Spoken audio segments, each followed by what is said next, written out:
This is Pam from NortheastWheelsEvents.com with Dale and a very interesting mobile display from Vacuum Grip.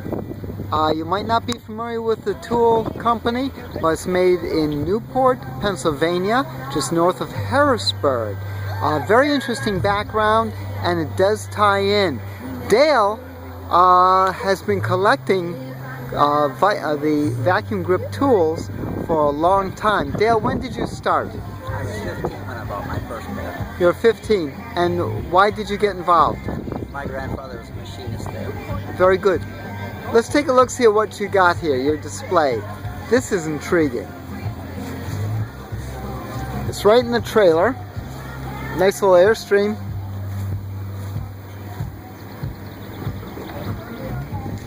Where should we start? Where's the history? Where are your older tools? Most of the history, or a lot of history, is here in advertising. We have some advertising clear back in 27. Very good. They started the company in Newark, New Jersey in 1920. Right. They moved to Newport in 1921. Why did they move to Newport?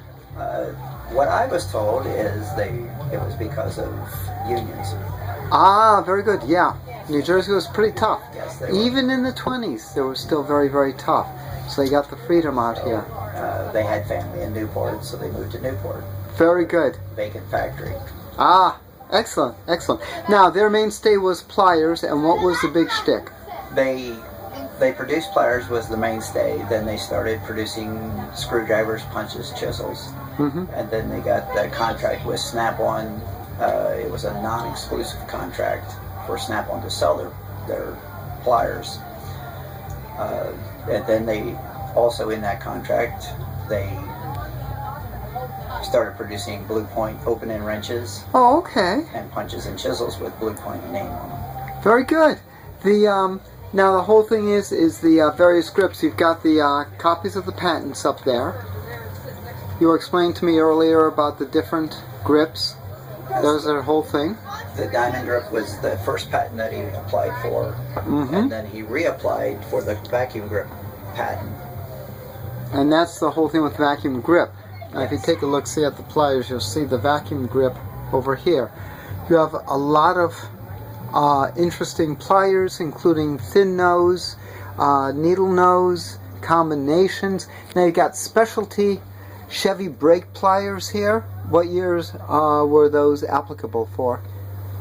Well, they started them in 31, and then they used them clear up into the 60s. But that's amazing. Now you also have, I love the bent handle. they were hydraulic brake pliers. They were back in the 40s. Ah, okay, the Steeltronic, okay. That was with the mixture between the mechanical and the hydraulic. Right. Still working out. You also have Indian motorcycle, specialty for Indian motorcycle. There's two back here. These were produced under the vacuum grip name. One has the vacuum grip handle, the other one is smooth handle. And what were these used for? They were to take the valve cover nut off the valve cover on the Indian motorcycle. They had individual valve covers, and each one unscrewed separately. Pretty cool. That is amazing. Any other specialties in particular that you're particularly proud of, or which is interesting? Well, these are a hard find. Is the upholstery pliers for the hog rings to hold the upholstery on. Neat. That is cool. You also have the tag installers for E.J. Brooks next to it. Then vacuum grip, that's the specialty snap installer vacuum grip for the upholstery.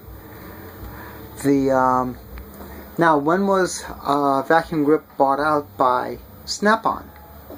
They were bought out in 1945 officially, and then they produced the Snap-on pliers in the same factory with the Newport name still on them, and they used it as Snap-on Tool Corporation Forged Steel Products Division to keep that name that's well known out there. Right. They did that till 1949 is the newest ones that I've found that still had Newport written on them. Then after that they dropped the Newport name and still produced until 1955. When did the production shut down in Pennsylvania?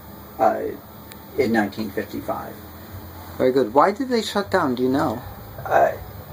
Really don't know, other than they tell me that they didn't want to do updates in that older factory. They had already built 2 new factories to produce pliers in. So they went with the newer factories. Pretty cool. Now, you have a very interesting event coming up in July. Yes, in July, and we actually have a poster for that. The 25th, we're going to host a homecoming at the factory building itself. We're hoping that townspeople will show up that maybe their relatives had worked there, and hopefully come up with some more stories that we can share.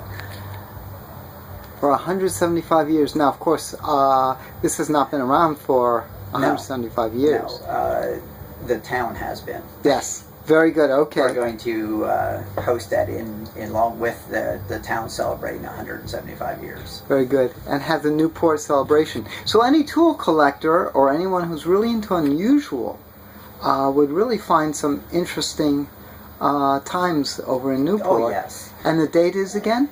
The date's going to be July the 25th. We're going to start at 9 in the morning. Very good. At Newport, Pennsylvania. Yes. Watch out for it. It will be listed in northeastwheelsevents.com for complete information. This is just another very interesting aspect of collecting and automobilia, if you really want to look into it. Because now you know a little bit more history of your Snap-on pliers. This is Pam from northeastwheelsevents.com. And, well, keep checking your wheels every week for cool shows like this. Thank you so very much. You did a great interview. Thanks. And Cecil B. DeMills will be in touch. Okay. Have a great day now. Yeah. Thanks.